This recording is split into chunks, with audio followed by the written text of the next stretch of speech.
Hello again, everybody, and welcome to Four Stars Kickoff Sports. It's game day. Bears, Packers for the NFC North. And we got our final thoughts right after this. Demoralizing is this loss, considering you were coming back, you left for Chicago? I mean, it's not demoralizing at all. It's not demoralizing at all. We got to play better. Simple as that. We got 15 more games. It's the first two games, and there's been on multiple occasions teams that rally back and go on a run, and that's what we're focused on. I think our practice habits are yet to reflect the championship caliber team. We're going to be playing our best football in December.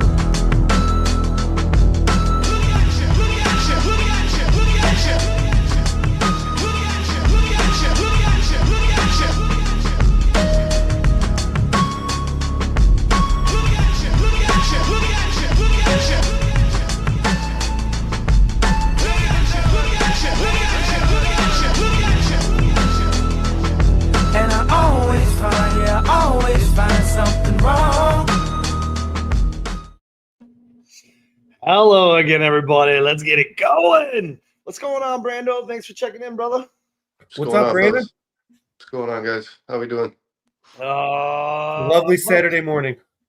Yeah, it's a beautiful Saturday morning. I'm pumped for this. I'm so ready to take out these goddamn stinky ass Packers. And I don't care the injury list as long as extended, but this is what I say. Fuck the Packers.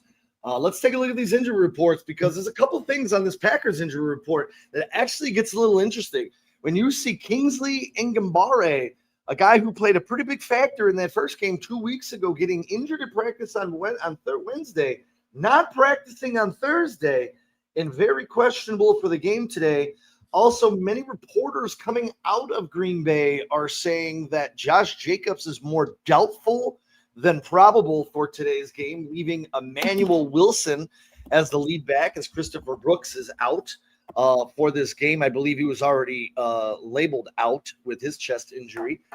So that backfield for the Green Bay Packers is getting considerably thin. Well, the Chicago Bears get a wonderful return of Tremaine Edmonds today, and our list got incredibly short, obviously missing our two big studs in Luther Burden and Rome Odunze. That's definitely going to suck. We don't know about JTS yet. I tried to check the reports this morning. Nothing has come out on JTS, on Swift. The only thing I did see was that Tremaine Edmonds would play.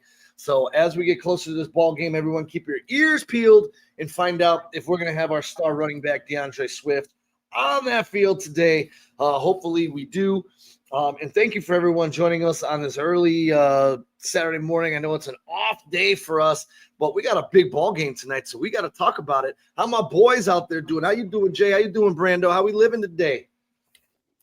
Dude, I couldn't be better right now. It's a Saturday. I love a Saturday night game. It almost makes it like a bigger event. You know what I mean? Something to do. A Sunday night game is great, but you got to work on Monday. You know what I mean? This is a Saturday night game, so I'm gonna have some fun tonight.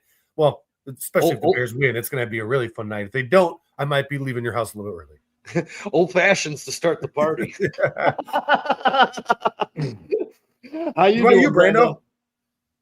I'm doing good, man. Yeah, excited for this football game. Absolutely.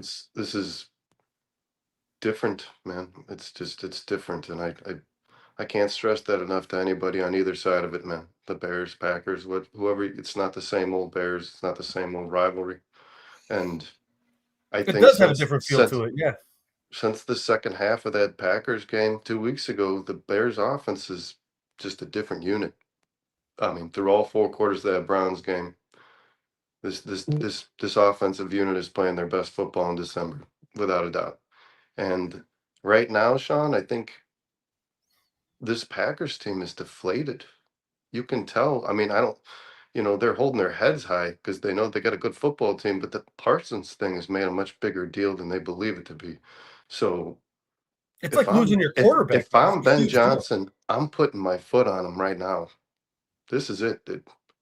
They're coming off a tough loss in Denver. They lost one of their best players. You just read the injury report. I mean, these aren't long-term injuries, but these guys matter. Josh Jacobs, Tom, these are good players. This team is like kind of licking its wounds, and that's when you just go put them out of their fucking misery. Yeah, and you know that what you speak of there, that second half offense, the Bears took off in the second half, obviously in that matchup in Lambeau, piling up 244 yards, 18 points, and reached the red zone on all four of their second half possessions. I expect that to continue today. You got to take advantage, like you just said, Brandon. You got to take advantage. Your enemy is down. I don't care about injuries. Injuries are part of the game. Bears have dealt with it all year. It's next man up mentality. Step on their throat. Go win the division. This game is huge. I don't care. Whatever the Packers fans want to say. That idiot Ben Burst, the morons on the Packers podcast that all think Caleb Williams is a bum and he's the detriment to the Chicago Bears. God, I have bookmarked them all and cannot wait to destroy them. I'm going to have so much fun on Sunday morning. First steps denial, dude. There's nobody outside of Green Bay watching Caleb Williams thinking like this guy's a bust. You know what I mean? That's just a stupid. It's obviously a biased opinion to have because the guy is putting the world on notice right now, man. There's no doubt about it. There are people across the nation rooting for all kinds of teams that are thinking, I think this Caleb Williams kid is taking that first overall pick step right now, dude. That's what it's looking like to me.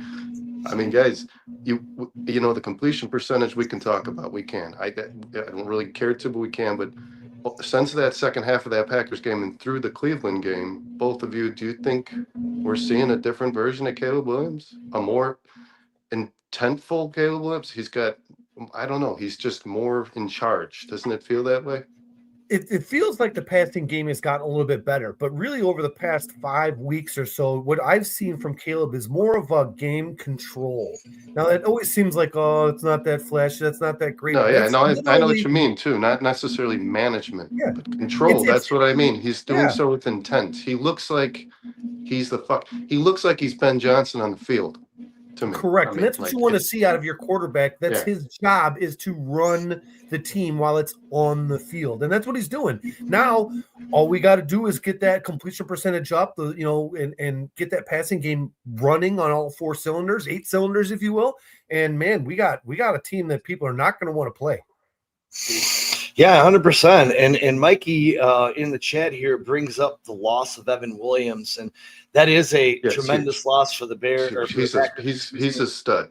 He's not listed as out yet, though. I mean, I think LaFleur is playing a little game here with these injuries. Well, having a sprained MCL and playing on it less than 5 days later, I don't think it's a good mix. If the Packers have aspirations, still contending for a Super Bowl and possibly losing that guy for longer than a week against the Bears, but his ability to run from depth and clean up at the second level was one of the huge reasons why the Chicago Bears never got off any explosives in the first game. Him not being there, missing TJ Slayton, missing Devontae Wyatt, and like I said to start the show, Kingsley and Ngambare being on this report late in the week is never a good thing for an NFL football player when you pop up a day before the game on the injury report. Evan Williams is one hell of a read runner, man.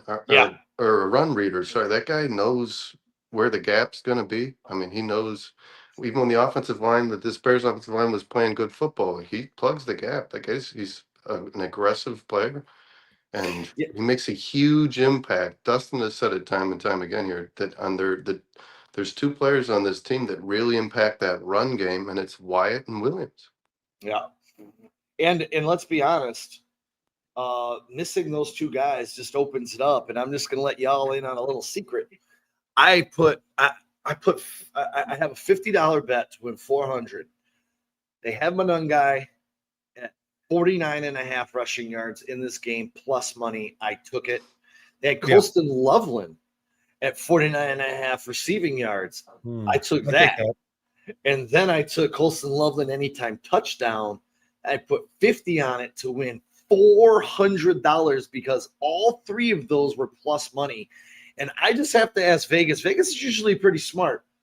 What's up, Bizzle Joe? But I and tell me if you guys think I'm wrong. Don't you think your first 2 reads in today's ball game are going to be DJ Moore and Colston Loveland outside of anybody else in this offense? Absolutely. They're your top 2 receivers. You might even see Colston Loveland playing the X-Men, playing outside. Dustin had suggested on Thursday night. It makes sense to me. He's a player that's in the top 25 since week 10, top 25 is in pass catchers, all pass catchers. I mean, this guy again, guys, it looks like not just Caleb Williams, but Colston Loveland is becoming the Colston Loveland you picked with that 10th pick. I mean, these things are all coming together at the best time. Well, this is kind of what I mean, guys. The puzzle pieces are kind of falling in place for the Bears right now. And obviously, these two receivers is huge. But I think, Sean, they're doing what you just said. I think both those kids wanted to play very badly against this Packers team. And I think the Bears medical staff said, for once this fucking year, hey, you know what? We're going to make that call, man. You guys can sit on the bench. But I do think this Bears team is the glue is kind of forming and they're coming. And the Packers team, it feels like slightly, man, it's kind of unraveling. That's what I mean. There's a moment here where Ben Johnson can smell the blood in the water and you fucking go get it, dude. And like you said, Sean, this is probably the division. You're probably playing for the NFC North today. Honestly. Yeah, 100%. Jay, if I were to ask you, I think the Packers could very much lose to that Ravens team, man. I'm not trying to say the Packers are just a team that's going to fade into the shadows, but that Ravens team to me, Lamar Jackson against that Bengals team last week looked frightening. And Yeah, that's how are you going to stop that run see game the without, ball he put on Flowers in the end zone, 40 yards. I mean, that's Lamar Jackson at his best as a passer. So Hey. I wouldn't be giving that myself a win if I'm the Packers going to Baltimore, man. Vizzo asked, why isn't DJ predicted to go off? I think DJ can go off. I just think DJ's going off by default, Vizzo. Yeah, you don't predict it. You need that. For me, he needs to go off. It's more or less like the big mismatch in this game with all the injuries. Who's matching up with Colston Loveland in this game? I mean, I do think DJ Moore is going to be able to be that yak guy in this game, and I see him very easily getting 100 yards. I do feel, though, in the big moments today, I think he might look at Colston Loveland and even Cole Kmet if he's out there. I was going to say the two tight ends. Yes, because I think they're both big-time mismatches for this Packers defense with all these injuries. And, man, it bothers me. Kmet's never had a touchdown against this football team in 11 games. That's what I'm saying. That's gonna change. It's some juncture, right?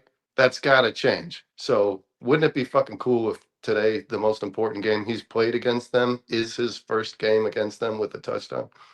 Hey Jay, if I asked you this, we kind of asked this on Wednesday, so I want to ask it again because we've all had a couple of days to like mull it over a little bit.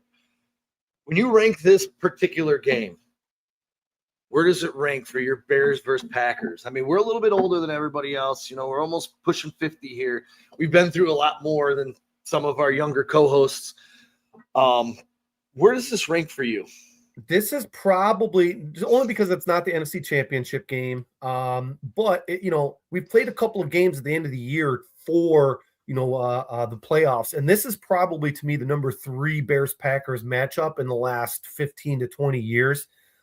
It's huge. It's not just the rivalry. It's for the division. It's for the playoffs. It's for, not really home field advantage throughout, but it really to maintain that number 2 seed. And another thing to really remember, I'm not really looking forward to seeing the Packers again in the playoffs because it's really hard to face a team 3 times and win all 3 times. But I will tell you this, like Brandon just said, if we win today, the Packers lose.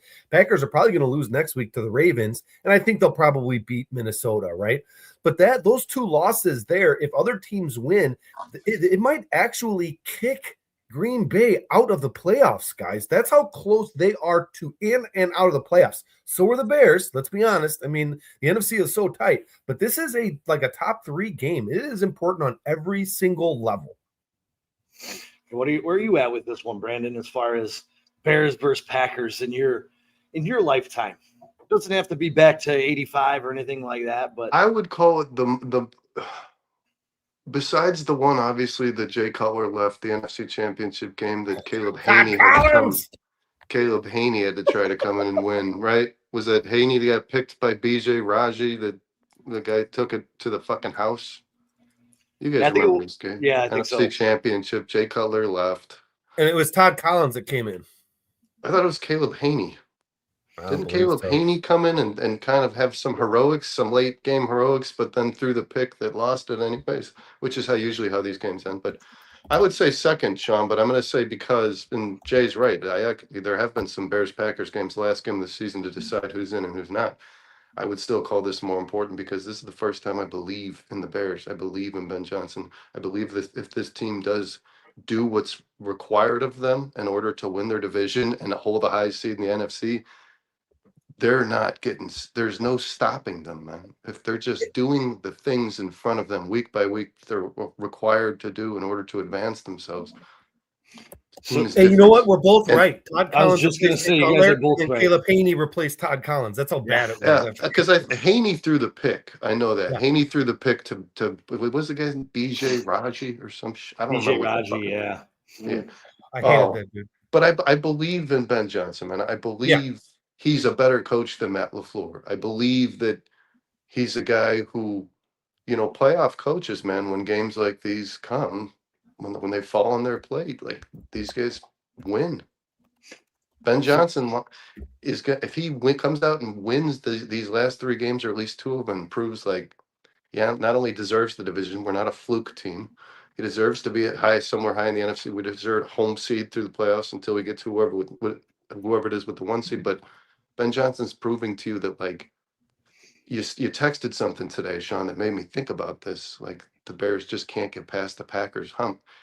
Ben Johnson is, if you believe in him, you have to believe that at some point the tides will turn, because this guy is a really good football coach. He's better than Matt LaFleur. And there will be a point when the Bears with Caleb Williams and Ben Johnson are consistently beating this Packers team. I agree. You have I to agree. believe that. I'm in the boat of if you can't take advantage of this team and come up with a game plan today with this coaching staff, with everything the Bears have, with just every arrow pointing towards Chicago, even though the national media and everyone in Vegas still picks the Packers to win this fucking game today.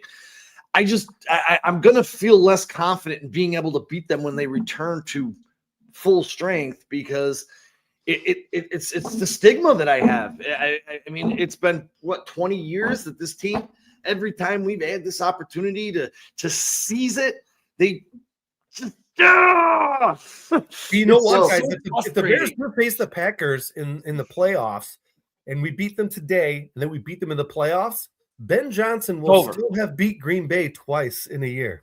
I was thinking about that, but because it was it's been in the chat 3 times, we're gonna play it one time. Last thing, the most important piece is we're gonna take the North and never give it back. Does that start today? I think it needs to. I hope so. I think you finally got the pieces that you've been asking for. You're way far out of schedule, man. And I think this roster, Kyle's been trying to make this point all year. It's not as bad as it looks, especially defensively. You know, Tremaine Edmonds, Jalen Johnson played pretty good football last week. I think he's kind of getting. I actually made a post like with the huge face, because like I think that dude's about to be in rare form again, which is a problem for the league. That'd be great. But Tremaine Edmonds is back. I mean, this defense is going to look a little better than it. That's my point, guys. The things are kind of click. This defense will probably, to me, look as good as it has all year for the next 3 weeks, and the Packers might look, at least for 1 week, the worst they ever have, because it's really hard to make up for what Micah Parsons brought to that team, man. And then you have injuries to add on top of it. Guys like Evan Williams, it's hard. It's the Packers have dealt with some injuries, but nothing like this. It's very hard. Like, remember we lost Kyler Gordon an hour before that game? Yeah. How much damage that probably did to Dennis Allen's game plan. Yeah. It's really hard after a year of having a guy like Parsons to develop a game plan without him, and an effective one, especially since this offensive line, guys, if you don't have Micah Parsons, you're in trouble. We can say that non-biased. Like, well, this offensive line is gonna fucking dominate people that don't have Micah Parsons. You know, if you want to think about it, Brandon, in this light, when you go back to 2 weeks ago, I believe the Packers either had 10 or 11 pressures on Caleb Williams. 7 of them came from Micah Parsons. They only had 1 sack in that ball game. So my question is, where are they generating pressure? Who's getting this sack? this miracle sack that they could barely get with their best player on the field. Not I only think it was losing, Gary got the sack, right? no, Gary hasn't had a sack or a tackle for loss. This is, if he does not get one today, it'll be 8 straight games Oh, without a shit. tackle for a loss or a sack. So I don't want to see that guy have a get right game. But when you think about it, when you really think about it, does Rashawn Gary even have the speed to chase down Caleb Williams? No. I mean, Micah Parsons barely could, and Micah Parsons runs a 4.340. And Yeah. Again, like this defense is good. I don't want to. I'm not on here because this. If you look at their defensive rankings last year without Micah Parsons, they're a good defense. They're coached very well, man. They've got good players. They drafted great linebackers. There's a good defense, but I think the first week without a Micah Parsons, they're going to take. I think it takes some getting used to him. And, I Yeah. mean, you have to work out the kinks, and the Packers might have to use this Bears game in order to do so. It might not be early enough. You know what I mean? Yeah. You can And you tell wanna look at when you lose a piece like this, it takes a while to get it right, man. It took Dennis Allen a long time when he first lost those linebackers to figure out how to coach this team without his best players. That's just something that takes time. And if you want to look at it this way too, teams this year playing Denver the week after playing in Denver are 0-7. So the Bears have that in their favor as well today. That hopefully that altitude has worn them down a little bit. The injuries, and let's be perfectly honest. If they're going to have Watson, they're going to have Jaden Reed, and I'm going to mention those two guys because those two guys on the top of this list are the two guys that the Bears are going to have problems covering. Those are the two problem areas for the Bears. And I know Dustin has stated on numerous occasions he fully expects Christian Watson not to make it through this game. I really hope that's true because then you can isolate on Jaden Reed because Dobbs doesn't scare me that much. I know he can catch the ball, but those two guys can get over the middle and exploit the Bears' weaknesses the most. And they did it in the first game. I would like to eliminate one if possible. I just want to get this win by any means necessary. I don't care how we get it. We just need to get it. Period. I don't care if it's 3-0. Who cares? Well, and I think this is is good. And Christian Watson's. I've been saying this since it was. I mean, when he's healthy, dude, he's a problem. Kid's a good player. He's a really good football player. He runs a 4.3. He's 6'5". He's fucking 220. Like he's a problem for everybody. And we knew the first game he was going to have his day, and he did. But I think but Jalen Johnson's playing closer to a full snap count, and Tyreek's back out there, man. These guys handle good receivers. They do a good job with the Justin Jeffersons of the league. I mean, these guys are lockdown players, the two of them. So that's another aspect we haven't really seen. Jalen's been back, but you guys know what I mean. It's been rust. Yep. It's been snap count. It's been different. And I think last week was you said a get right game, Sean. I think last week might have been that for Jalen Johnson. Yeah, and I'll tell you the one other thing, and you guys can chop this up a little bit. The one other thing that worries me, and this goes back to the stigma of the Green Bay Packers. I put this in my Chicago Bears Week 16 preview, is the Packers are 3-2-1 when allowing more than 100 yards rushing, and 6-2 when they keep opponents under that mark. Well, they were 2-2 2 weeks ago. So the Bears put them over 500 in that category. It's just like, man, everything, and this is just what scares me the most, is everything that points to the Bears winning and why the Bears should have won 2 weeks ago.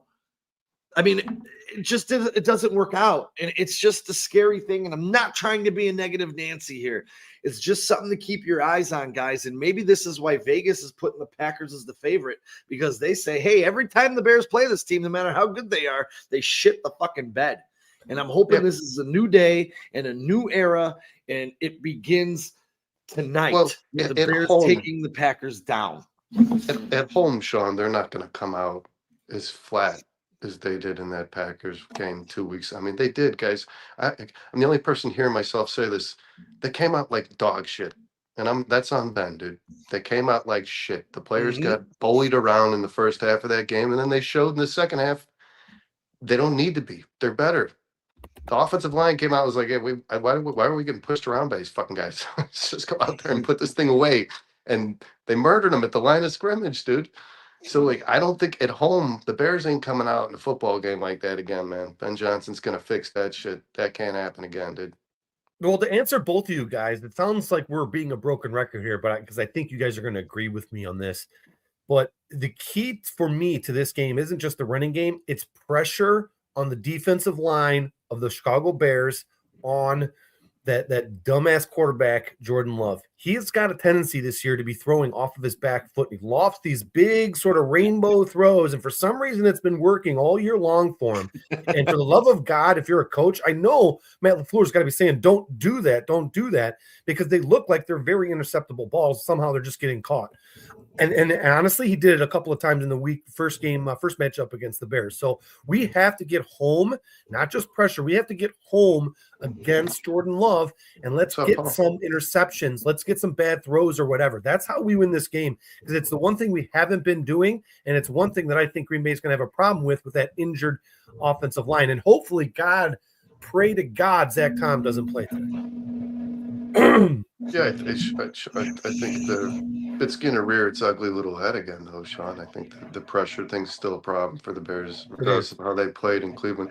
I do think Dustin is correct in stating, I mean, we all saw it. Dennis Allen caught on 2 weeks ago to his blitzing does not work against this quarterback. Jordan Love is phenomenal against the blitz. He just is. And when a player is good at something, man, avoid it. And when he played the second half, he decided to rush 4 and leave everybody in coverage, and that confused Love, and it got the Packers off the field a few times. I think that you rush 4 in this game against this quarter. I think the Broncos proved to you, if you get home with 4, Jordan Love is whatever you want him to be. I sincerely mean that. There's a recipe here for success. The Denver Broncos, I think the Bears in the second half kind of exploited it. If you can get home with 4 guys and leave people in coverage, that's where Love really struggles. There's a really good video, Sean. I don't know if you have it or whatever, on Austin Booker and his technique. Oh, we have it. Developing into one of the best defensive linemen. Now, it's not showing up in the stat book, but I don't know if you wanted to play it real quick. You're going to be pretty impressed with the kid. Yeah, we're going to give a little quick 2-minute break, and we're going to watch this video because I walked away very impressed in this. And I have to say, as a Jayhawk, I'm so fucking happy. That's all I got to say. This makes me so proud. We did have, if you guys remember, Denver Super Bowl winning team. 3 of the 4 starters were from the University of Kansas. So it doesn't happen often, but every once in a while, we get a real good gem out there. Devin Neal's been solid when he had to play. Devin Neal's been a stud. Here we go. Let's check this out, boys. Have you ever seen a no-look pass rush before? Watch that again right there. That small stutter gets Austin Booker past one of the league's best left tackles in Jordan Mailata. And to me, that's a really, really impressive pass rush right there. You're basically faking this guy out by looking inside and making him think that the quarterback or the running back may already be to the inside. And if you haven't ever watched Austin Booker's tape, well, let me introduce you to one of the league's best young pass rushers. Booker has already developed what takes some players years to develop, a real pass rush plan. So let's talk about what that means. Booker will set up an offensive tackle with one specific move, and if it works, he'll come back with a different one on the very next play. Take these next 2 snaps right here as a great example of this. On this first snap here, he's going to utilize the long arm to straight expose this left tackle. I mean, this is nasty right here. The way he gains leverage and takes this 345-pound left tackle straight into the dirt, to me, that's incredible. That was 3rd down. That right there ends up leading to a turnover. And then on the very next drive, on the first 3rd down of that specific drive, Booker once again flashes that long arm. But this time, he's going to turn it into a ghost swipe. And he's going to once again beat this offensive tackle and once again generate that pressure. If you missed it, look at how he gets that left arm into this tackle. And as soon as that tackle starts to kind of feel that he's being pushed back, he leans forward into Booker because he thinks Booker's going to that long arm move. But instead, Booker jumps outside and hits Amarius Mims with a single swipe. And he ends up once again getting to the quarterback. That is what we call a real pass rush plan. Being able to go to one move and then counter the opposite. And to me, this is incredible because Austin Booker has not even played an entire NFL season yet. Only in year 2. Some NFL scouts believe he's the next Max Crosby, and it's not because he was also a late round pick, but more so it's based off the advanced moves and how he applies them in both pass rushing and run defensive situations. And on this play here, watch Booker use the double hand swipe as he jumps outside. To me, that's really impressive right there, and it's super effective. And of course, Austin Booker's gotten those Max Crosby comparisons, but truth be told, Booker's his own man. And although he's still super young, tape does not lie. Sometimes you can see it pretty quickly. I think this guy's about to become a superstar player in the NFL.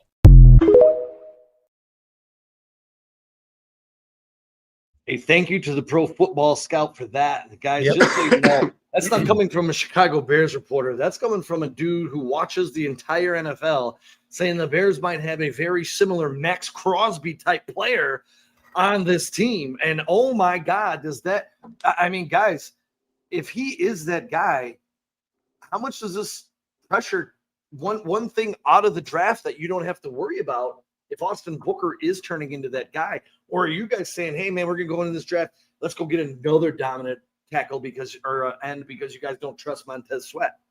You're going to have to rotate them anyways. Keep drafting those guys. And I mean, look, if you had 3 really good defensive ends, you're in good shape. Well, and I think the Booker thing, the kid is so young, man.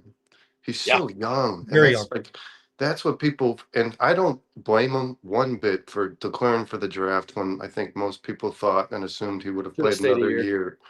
But it did put him behind in his NFL development, and he's getting there. I don't think he's going to be that player this year, Sean. I don't, like a Crosby type impact kind of guy. I think he'll continue to work on what he is doing now, man. When that video, that's strong, that's straight arm, the strength that he has this year versus just the speed he had last year. He was kind of flying around all over the place last year.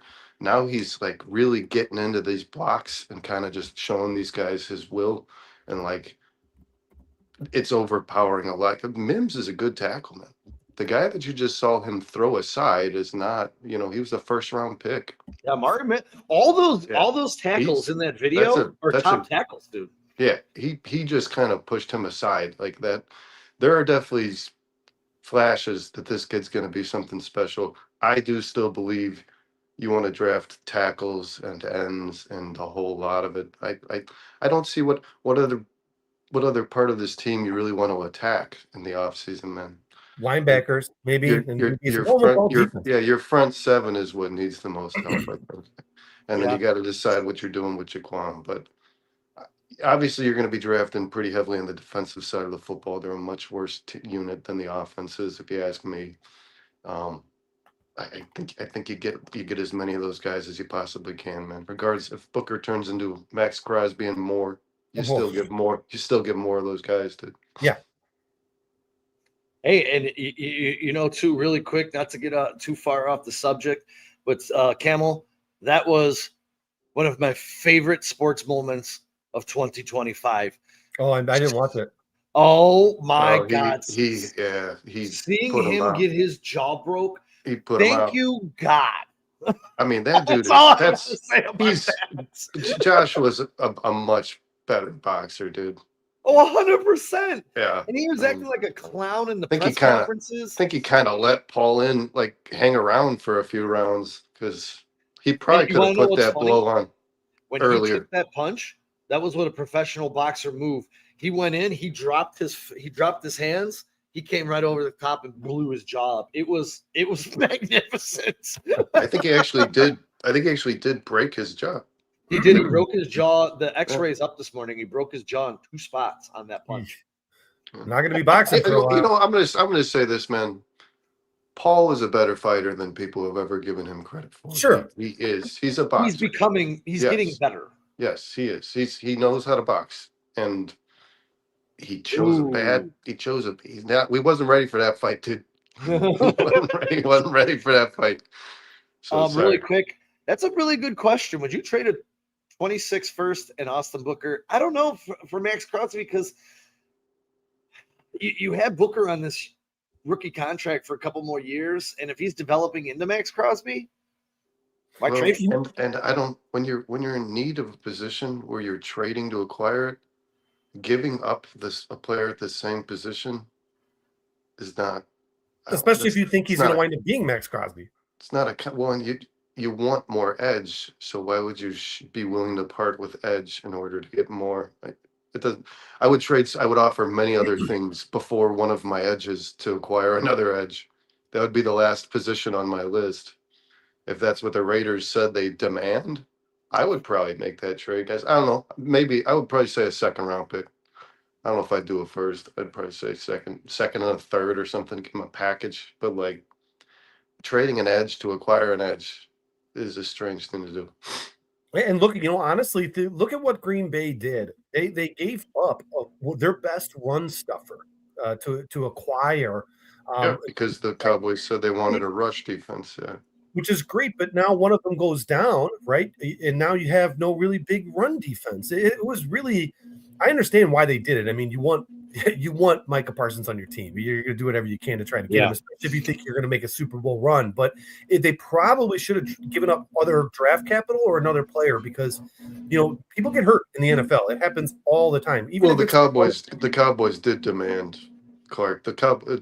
Jerry Jones' vision was to put a run defense that was so good together that nobody could run against them. But his pass defense is egregious, so they didn't think about that. I guess it's the worst pass defense in football, man.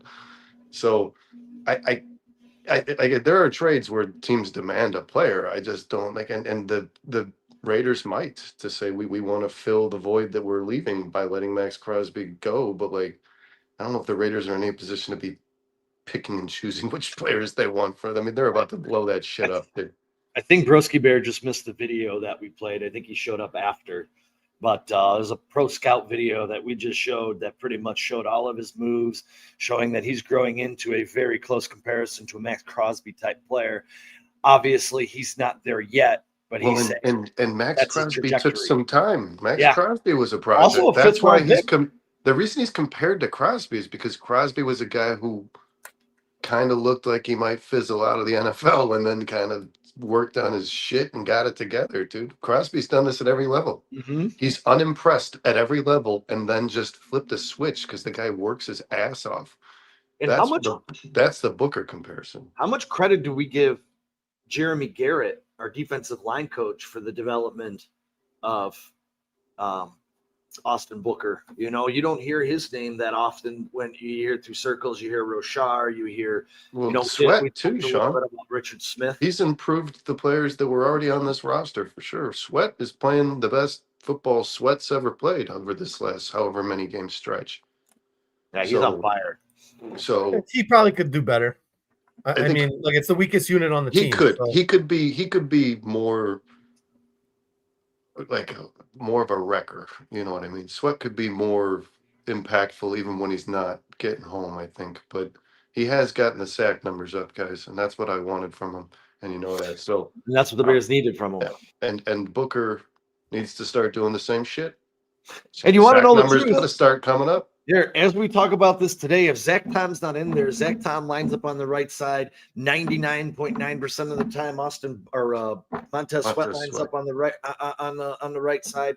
So hey, this could be a game-changing day for Montez Sweat. He could be the defensive player of the day, taking advantage of a replacement player, creating constant pressure, speeding up Jordan Love, and just making Jordan Love uncomfortable in the pocket. And we saw what happened late in that game against Denver. When that started happening, he underthrew the ball that led to an interception. He overthrew a ball that led to an interception.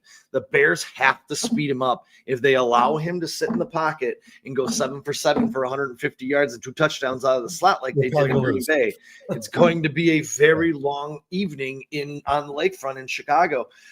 I think I agree with what Brandon and Dustin said on Thursday, and Brandon touched on a little bit today, was I think that having these 2 weeks with this coaching staff to come up with a game plan with the injuries, I do agree with you guys. I think the Bears will come out of this box a little bit quicker, looking to assert themselves and punch the Packers in the mouth early, opposed to, I don't even know what that first half was 2 weeks ago. I was so confused. Mikey was there. I was screaming at the television, "Run the fucking ball!" It just nothing. And they didn't look. And it was more than the game plan, because people keep talking about the game. Like the players, the Bears' offensive line lost that half. Yeah, they got pushed I agree. Back. They got pushed back, and they shouldn't. They're better than the lines across from them, regardless of who's there, man. They're showing you that. Like, it doesn't matter who's lined up across from that offensive line, they're gonna fucking win. And they need to do that from snap number one. In regards to pressure, it would be very cool, Sean, to see Montez Sweat say to the Bears fan base, a person like me, he can call me on the fucking phone if he wants and say, hey, that fucking line you saw play against Cleveland, that's who the fuck this team is. I want to see that. I want to see those guys, those 4 guys up front, come out and respond and say, we didn't just play a bad Cleveland line. We're here to get after the fucking quarterback moving forward. That's how we're going to finish this season out. I want to see. We're going to have to do it against San Francisco next week too. And I don't know that I believe they have the talent to do it, but if these guys can all just in their own way progress and develop a little further, like you said, man, if Montez Sweat's hitting his stride and Booker's developing into that, and he is, guys, I don't know who was saying that in the chat, guys. This kid he's a kid. You got to remember, Austin Booker's a very, very, very young guy. Mm-hmm. He's a raw, young talent. But if you don't look at that guy with your eye test and think that's a fucking defensive end in the NFL that's going to start wrecking shit, I don't know what you're seeing, man, because he's got the tools. You just watched in that clip. He's got the body. He's got the motor. He's got the speed. And he's only going to get stronger. He could be a very special player in the NFL. That's why the Bears traded up to draft him. And to be honest, if he stayed in college one more year, he's probably somewhere in the second round. You know what I mean? Maybe a low first round talent if his sack numbers are up. I want to put this out there before we put a bow on the show, because we're hitting that time, and I got to get ready for this little get together today. But Caleb Williams came to Chicago and he wanted to be a legend, right? He said, I want to be the best ever. And people tend to remember moments. You want moments to live forever. So how do you do that? You make moments. And today could be the start of Caleb Williams and his legacy in Chicago, because when you make moments, that's how you become immortal. And today is the day I would like for that to start for Caleb Williams. They'll always remember this vividly in their minds, guys. When they say, hey, Caleb Williams just won a Super Bowl, I guarantee you people will always talk about this day today, because this could be the start of what it is. It's not the occasion. It's more the game, but this is his time to shine. This is Caleb Williams being the number 1 overall pick. The doubters aside, let's make a moment today for Chicago, for the Chicago Bears, for all of our fans, and let's beat Green Bay, and let's do it in convincing fashion. Green Bay is right for the picking. Let's take them down. Caleb, it's your time. And Caleb needs to be special in his own right, guys, regardless of whether or not they run the ball. Oh, sorry. Go ahead, Sean. No, I was just going to say, it's time to live to the motto. What's been the motto? Let's be good, better, best today, and beat Green Bay at home and take the fucking North. Let's go. And Caleb's going to have to do something today for the first time this year, I think, man. He's going to have to be a multiplier. Yeah. He's going to have to make guys like Oz Zacchaeus and guys like Devin Duvernay and guys like Jade Walker look like NFL players. He's going to have to make them better, and that's what good quarterbacks do. There are good quarterbacks that play years on teams with less talented receivers than the guys the Bears got. They make them look good. That's what good quarterbacks do. It is time for Caleb to play a clean game of football from quarter 1 to 4 and make special throws, dude, so that these guys can leave no doubt. I don't want to talk about Oz dropping footballs because Caleb put it a half a yard or behind him, whatever it might be. Make these players look like NFL pros and win this fucking football game, dude. You got to be a multiplier in the NFL. You got to. If you're a good quarterback, you got to. Sometimes there's you can't pay Rome, you can't pay Luther. Things happen. If Caleb's going to be special, he's going to have to do it no matter who's playing fucking receiver. That's going to have to happen starting now. It's on a national stage too, guys. We're on a Saturday night here. You might get actually more people in the country watching, even more casual viewers watching. You want to make a statement.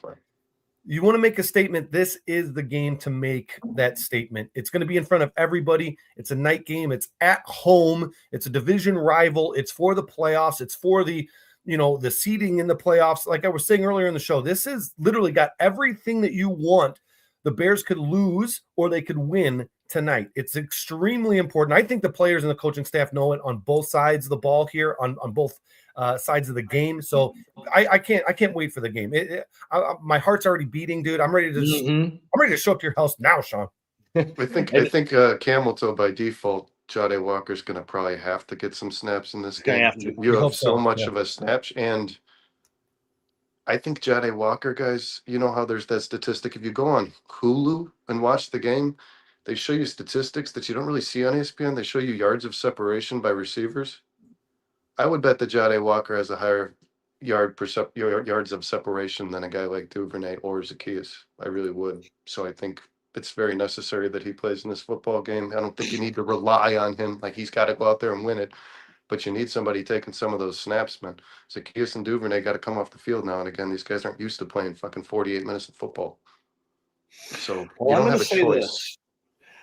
As we put a bow on this thing for this evening, or this morning, I should say, and get ready for this evening, I had the original 28-24 when I did my preview, and that's what I went with on Wednesday.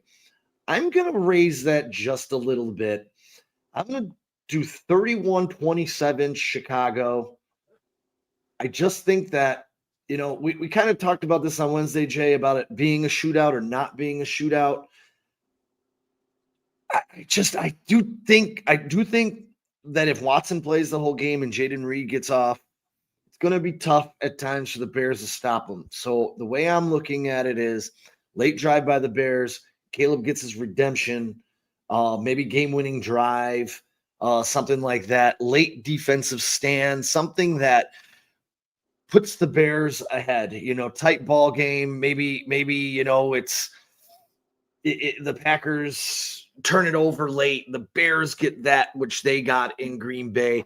I just feel it being a tight ball game because the offense, the offense in which the Packers play is set up to give the Bears problems and attack the Bears' weaknesses. And Matt LaFleur is definitely going to do that. He's sitting the other sideline. We may hate him, but he's a good football coach. He's going to try and exploit the Bears' weaknesses, and if they get off again like they did, I think it's going to be a competitive ball game. I'm with everybody here in the chat and everybody, you guys, I don't see a way the Chicago Bears lose this game. I really don't. I'm taking 31-28 or 31-27, Chicago to win this in a tight, fun ball game. Bear down. What do you guys got? Are you changing your scores or sticking to what you said on your previous shows? I'm going with 30-20. That's just what it is. I think they can score on us, but I think the Bears make a huge statement today. And, it could go higher too. I don't think this is a game where Ben Johnson says, we're up by 2 or 3 scores. Let's slow down. I think he says we're up by 2 or 3. Let's score 2 or 3 more. I think he wants blood tonight. I think the Bears want blood tonight. I don't think the fans want blood tonight. I want blood tonight. Mm-hmm. Yeah, my score was 24-13. I'll say 24-16. I do think I think on a short week, you're kind of carrying over whatever happened with you last week. More so than a full week of rest. I think the Bears can carry the momentum. This Ben Johnson team, the culture it stays. You beat the shit out of that Browns team, you feel good. They can carry stuff like that with them. This team, they do. That Packers team's coming off a tough loss in a bad environment, like we talked, the altitude too, licking their wounds, man. I think Ben Johnson, I smell blood in the water. I think you go out there, you put your fucking foot on them, and you know what, you put them out of their misery. Like, this is it, guys. Division's ours. You do whatever you got to do to make the playoffs, but the fuck out of our house. So yeah, I'm gonna say 24-16. I'm still leaving the Packers with a low score. Hey, Sean, real quick, the kicking game might be an issue today. There's really not going to be any wind at start of the game, like 4 or 5 miles an hour, but it slowly picks up to almost 20 miles an hour as the night progresses. So those late field goal winner game kicks that you might need at the end of the game at Soldier Field might be problematic. And Broski Bear, for Dunze and Burden being out is something I'm not sure the Bears can overcome. The Bears can overcome that by running the football right down Green Bay's throat. And I hate to say this, the Arizona Cardinals ran for 160 yards versus the Packers with a healthy team. This is an unhealthy team. And Broski, I think if you had gone into this, I said this on Thursday's show, I think if you had gone into this season without Burden and Rome, and it was DJ Moore, Cole Kmet, and Colston Loveland were your primary targets, I think you're still a good Still fucking good, football yeah. team. I think Yeah. you are, man. Like, I think Colston Loveland can play a little bit outside and cause a problem for a lot of people. I think the reason you took a guy with the 10th overall pick at a pass catching position when you already had so much talent as you did on this team at pass is for reasons like this. Kyle said it best. You went out and you got these pass catchers, and when you felt good, like we have enough, you went and got fucking more. Yeah. And that's where you're going to see the result of that is like the Bears this is one place the Bears can, I think they can sustain some injury and get through it. We saw there's problems with their secondary. There's problems with the linebackers because they were just thin. When it comes to these pass catchers, man, they got a lot. They've put a lot on this football team. Oz is a serviceable player, guys. He's a number 3 receiver on most football teams. He is on a normal roster that isn't so loaded with talent at this position. I would call him a number 3. He's obviously number 4 to the Bears because he takes the back door to all the guys that are just more talented than he is. But he's a solid player, man. So those guys are going to have to step up. But again, this is where Caleb needs to show. Like, if you guys watched what Bo Nix did against that Packers defense, he carved them up, but he put the ball in a place where only his receiver could get it, man. And he did that all night. They had good coverage. Caleb needs to put the ball on these guys like Duvernay and Zacchaeus. He needs to help them. Yeah, I'm with you, Dante. 12-5, Kings of the North. I think 12 wins is very reachable. Very reachable. But I'm just gonna take it like Ben Johnson said. We're going into this game looking to become 1-0, and that's what I'm looking at. When asked about this game, Ben was very clear. He came out and said, "There's no message." He goes, "These guys know what's at stake." So, they're ready.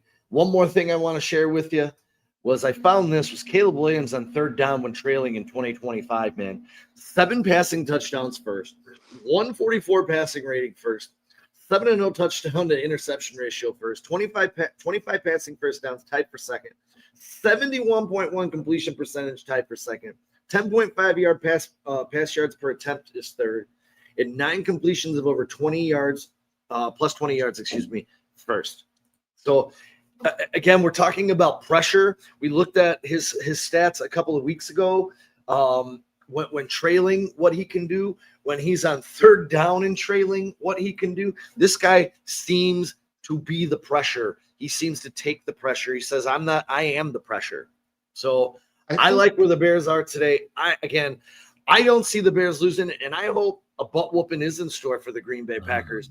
I would love it for ESPN Milwaukee 1000 for their whole belt to ass bullshit that they've been saying. Oh God, I have a meme ready for them so bad, dude. I want to destroy these guys. And if we do, Bears fans, let's pummel their websites and their Twitter feeds and everything else with just how wrong they were. I got so much shit bookmarked, man. I'm gonna kill these guys. We're gonna throw an exit video out here. That was put together by a Bears fan, and I love it, so I'm going to share it with y'all on our way out. We'll be ready. The Green Bay Packers and the Chicago Bears. For just the 2nd time in 3 weeks, the NFL's greatest rivalry is back. And the last time these two met, it all came down to the final play. On the fake, Williams looking, throwing, is intercepted! Keyshawn Nixon and the Packers will win it! But 2 weeks changed everything. The Bears are back on top of the North, and Micah Parsons is done for the season. The pressure's on Jordan Love, and Caleb Williams has a chip on his shoulder. Saturday night in Soldier Field, it's the NFL's biggest rematch. Beautiful morning, yeah, the sun in my morning, babe. Nothing in the water. Beautiful morning, yeah, the sun in my morning, babe. Nothing in the water. I just wanna be. Oh man, I'm so fucking ready. I hate that it's at 7:00. Dude, my wife thought it was at noon. She's like, this game's at 7:20. I'm like, yeah, babe, it's a night game. I'm like, you think we're having people come over at 4 for nothing? Like, if the game was at noon, people would be here at 11. Yeah, I was talking to my friend who's working a Saturday night in a restaurant. She had no idea the Bears. I was like, you're going to get destroyed. She's like, what? She's like, just, yeah, no, we get busy on Saturday. I was like, that's the Bears Packers. She's like, what? It was news. I was like, yeah, you're gonna get hammered. And you know what? Every bar in this state is gonna be wrecked, man. I just put in the chat. Think about this, guys. Past years, the Bears teams would have folded after that Packers loss. They would have just folded. They wouldn't have done anything the rest of the year. The Bears have came back to take back the NFC North. That is something that we haven't seen in a Bears team in a very, very long time. We don't just believe the fans. The Bears themselves believe they can win this game and this division and in the playoffs. I believe there's players on this team, if not all of them, that truly believe they can win the Super Bowl. Might be a little bit of a stretch this year, but hell, man, let's go for it. Screw it. Jay, I said after that Packers loss, the Browns game is now the most important game on your schedule. Yeah. Not just because every other game now is a playoff game, basically, but how you responded to that Packers loss was going to say everything you needed to know about this football team, guys. If they came out and lost to that Browns team, I would bet you money they were going to lose out for the rest of the season. But you're right, Jay. The Packers didn't break us. They didn't, put their tail between their legs and fold. They came out and they said, like, if you're questioning how good we are because we lost on the last play against our division rival in their house, we're just going to beat the shit out of this shitty team real quick to show you that we're the real deal still. And that's exactly what they needed to do. They needed to treat the Browns like this is not even a fucking NFL roster. Get them out of here. And that's exactly what they did, which says to me, man, everything that I need, this team is good. This is a good football team. And it is definitely all around the mind of Ben Johnson, man. There is it's such a tough season to give somebody a head coach of the year award. Like Vrabel's doing it, Cohen's doing it. These new guys this year. But man, if you look at the numbers strictly from bottom 10 and everything in every offensive category you could imagine to top 5 now. Did you see this? The Bears have just cracked the top 5 a majority of offensive statistics. This guy might finish the season, Ben Johnson, with a top 3 to 5 offense, man. I don't know if there's any coach that could be compared to that kind of turnaround in the side of the ball in which they're supposed to impact the most. That's Agreed. just crazy. Like, I don't think Vrabel's impact on the defense in New England has been as tremendous as Ben Johnson's impact on an organization that hasn't really had an offense in 100 fucking years, dude. Yeah, and I'm looking here where you guys are talking, and there's still nothing on Josh Jacobs and/or DeAndre Swift. If they're playing, Swift's gonna play. I believe Swift's gonna play too. I think Jacobs will. I don't think Jacobs is. I did not participate every day. I'd be real optimistic to think he's going to be out there today, dude. And to be honest with you, I mean, I'm Googling Jacobs right now. I don't know how much it matters, though, man. Wilson kid's a good back. It seems as though most of the reporters out of Green Bay right now are saying, I'm looking at it right now. Packers star running back Josh Jacobs is considered a true game time decision. Local beat reporters believe it's more of a doubtful thing than a questionable thing. Yeah, I think they're playing with the Bears. I think they're trying to. I think they're trying to let the Bears game plan and believe that that's what's going to happen. I mean, there's a lot of chess game, a lot of fantasy guys saying pick up Manuel Wilson, which I did this earlier this morning because I'm going to be without Josh Jacobs. Isn't that other kid's out too, man? Brooks is out. Drafted Marshawn from Lloyd USC, or Marshawn Lloyd. That's the USC kid. Yeah, they're really thin. If Jacobs doesn't play, man, they're kind of fucked. Yeah, absolutely. If Wilson suffers an injury, where the hell do the Packers go? That's a good question. Is Jaden Reed your running back? He probably would be. You know what? Let me look at their depth chart really quick and see. I know they have some running backs on IR, dude, and like some some special teamers, but like it matters when you start losing guys that matter. You know what I mean? I'm looking right now at their depth chart before we put a bow on this thing and see what. But the Bears have kind of just been obliterating the run regardless. So like, Just keep doing that. They've got 3 You know- running backs out of the 4 that have an injury designation. Yeah, you know who they would probably use, honestly? It would probably be a split between Jaden Reed and Savion Williams.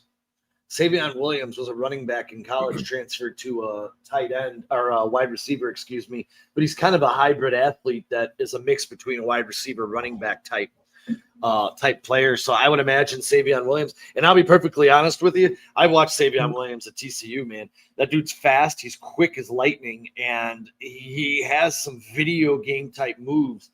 So again, I just don't want to see the birth of a new Packers player. The fucking Bears, for the love of Christ. I know, right? I think I'm not worried about that, man. I think if they announce Josh Jacobs isn't playing, the Bears are in even a better position than they were. I mean, that guy has got like 12 touchdowns on the season, man. He's the Packers rank second in red zone efficiency running the football. I don't think Scottish likes us too much. He's asking where the other hosts are. We're not good enough for him. I'm just giving you shit, Scottish. Kyle worked till about 4 o'clock in the morning, so I'm assuming he's in bed. And Dustin is at work right now. So they unfortunately had to miss our big Green Bay Packers early appetizer before the big show tonight. But hey, guys, I have to get out of here because I have to get to the store and take care of some business. But anything you want to get out there before we wrap up? Shit, fuck Green Bay. All right. Yeah. Let's go. Yeah. Hell yeah, let's do that. And Good, better, bad. Never let it rain. Never let it rain. You're gonna get better. You're gonna get better. You better get better. You better get better. Bears on 3. 1, 2, 3. I'm just giving you shit, Scottish dude. I'm totally messing with you too, man. I'm on one of these happy-go-lucky moods because I feel like the Bears are gonna they're just gonna win today. They're just gonna win and take control of the North, and it's gonna be like, man, I didn't see this coming, but it's here, and I couldn't be more happier. And we're gonna make the Packers eat humble pie tonight. It's gonna be glorious. Glorious. I cannot wait. Until next time, boys and girls, Scottish, love you. Relentless Mikey, Bruce, Dave, Dante, everybody in this. Yeah, thanks, guys. Thank Thanks y'all for hanging so out with much, us man. this We morning. really appreciate y'all showing up for us. Hey, man, get it ready. Phil just jumped in. Love you, Phil. Have fun at your party tonight. I know he's having a packed house. He texted me about that. So you have fun tonight. Have a glorious time as the Bears take down the Green Bay Packers on the lakefront in Chicago. It's going to be a beautiful thing, boys and girls. We love y'all. Bear down, everybody. Until next time. Bear down.